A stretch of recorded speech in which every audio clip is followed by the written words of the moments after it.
ട്രംപിൻ്റെ വക ഇരുട്ടടി. H-1B വിസയുടെ റേറ്റ് കുത്തനെ ഉയർന്നു. 88 ലക്ഷം വരെയാണ് ഉയർത്തിയത്. ഇത് ഇന്ത്യൻ ടെക്കികൾക്ക് തിരിച്ചടിയായി.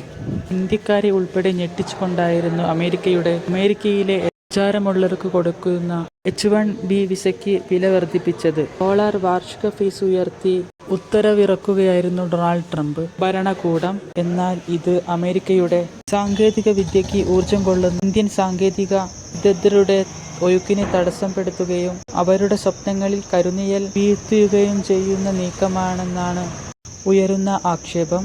ട്രംപ് H-1B വിസയ്ക്ക് ലക്ഷത്തിനടുത്ത് $1 വാർഷിക ഉൾപ്പെടുത്തിയത് ഇന്ത്യൻ ടെക് പ്രൊഫഷണലുകളുടെ കാര്യത്തിൽ ആശങ്കയായിട്ടുണ്ട്. ഇത് അമേരിക്കൻ തൊഴിൽ വിപണിയെയും കുടിയേറ്റത്തെയും കുറിച്ച് സിലിക്കൺ വാലിയിൽ വലിയ ചർച്ചകൾക്ക് വഴിയൊരുക്കുകയും ചെയ്തിരിക്കുകയാണ്.